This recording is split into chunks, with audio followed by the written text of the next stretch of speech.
ఇప్పుడు కేసీఆర్ పల్లెటూరు పైన ప్రధానంగా ఫోకస్ పెట్టిండు. హైదరాబాద్లో ఇప్పటికిప్పుడు ఎన్నికలు జరిగినా కూడా ఖచ్చితంగా హైదరాబాద్లో ఉన్నటువంటి సీట్లు మొత్తం కేసీఆర్ ఫేవర్ వస్తాయి. మళ్ళా 100కి 100% కేసీఆర్ బీఆర్ఎస్ పార్టీ హైదరాబాద్లో పక్కా గెలుస్తారు. కానీ కేసీఆర్ కావాల్సింది రూరల్ సీట్లు కేసీఆర్ కావాలి. అంటే పల్లెటూరులో ఉన్నటువంటి సీట్లు కావాలి. ఎమ్మెల్యేలు నియోజకవర్గాలలో పల్లెటూరులో ఉన్నటువంటి ఎమ్మెల్యేలు గెలవాలి. అంటే ఇప్పుడు కొన్ని ఏదైతే ప్రాంతాలు ఉంటాయో జయశంకర్, భూపాలపల్లి, ఆదిలాబాదు, భద్రాద్రి కొత్తగూడెం, ఖమ్మం ఇట్లా ప్రాంతాలు ఉన్నాయి కదా.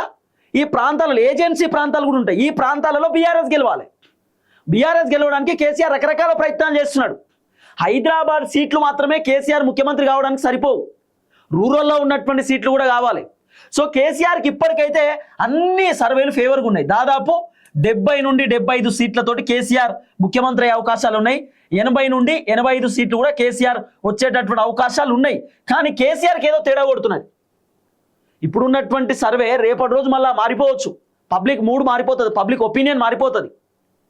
కేసీఆర్ బీఆర్ఎస్ పార్టీ లీడర్లకు స్టార్టింగ్ నుండి చెప్తున్నాడు, గ్రౌండ్లో తిరగండి, నియోజకవర్గంలో పర్యటన చేయండి, కాంగ్రెస్ పార్టీ ఎమ్మెల్యేల కంటే ముందు మీరే పోవాలి, వడ్లు వంటలేరు, బీఆర్ఎస్ పార్టీ లీడర్లు పోయి వడ్ల గురించి మాట్లాడండి, రైతు భరోసా ఇస్తలేరు, రైతులకు ధైర్యం ఇవ్వండి, రైతులకు చెప్పండి బీఆర్ఎస్ వచ్చుడితో రైతు భరోసా ఇస్తామని చెప్పండి, రుణమాఫీ చేయలేదు బీఆర్ఎస్ వచ్చుడితో చేస్తామని చెప్పండి, మహిళలకు మంచి చేస్తామని చెప్పండి, బీఆర్ఎస్ వస్తే నిరుద్యోగులకు ఉద్యోగాలు ఇస్తామని చెప్పండి. ఇట్లా మీరు జనాలకు ధైర్యం ఇవ్వండి అని చెప్పి కేసీఆర్ బీఆర్ఎస్ పార్టీ లీడర్లకు చెప్తూనే వస్తున్నాడు. అయినా సరే సర్వేలలో నిన్న మూడ్ ఆఫ్ తెలంగాణ సర్వేలో దాదాపు 22 సీట్లు కాంగ్రెస్ గెలుస్తుందట, తర్వాత బీజేపీ 6 అట, ఎంఐఎం 7. అంటే 22 కాంగ్రెస్ గెలుస్తుంటే 22 సీట్లు బీఆర్ఎస్కు మైనసే కదా. బీఆర్ఎస్ పార్టీలో 22 మంది బలంగా లేనట్టే కదా.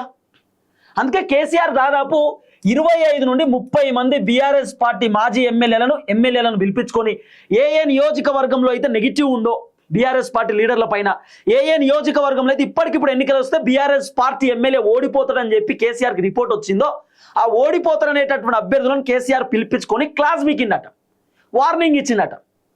ముఖాలు చూసి టికెట్ ఇయ్యం, 2023లో ఇచ్చినట్టు టికెట్లు ఇప్పుడు ఇయ్యము, గెలుస్తారనుకుంటేనే టికెట్లు ఇస్తాం, పక్కా గెలుస్తారు, నియోజకవర్గంలో ఖచ్చితంగా ఎమ్మెల్యే అవుతారంటేనే టికెట్లు ఇస్తామని చెప్పి కేసీఆర్ ఓపెన్గా చెప్పేసిందట. అవసరం అనుకుంటే మీరు ఓడిపోతారు, ఇంకో లీడర్ గెలుస్తాడు అనే మంచి పేరు ఉందంటే మీకు ఇచ్చే టికెట్ వేరే వాళ్ళకి ఇస్తామని కూడా కేసీఆర్ ఓపెన్గా చెప్పేసిందట.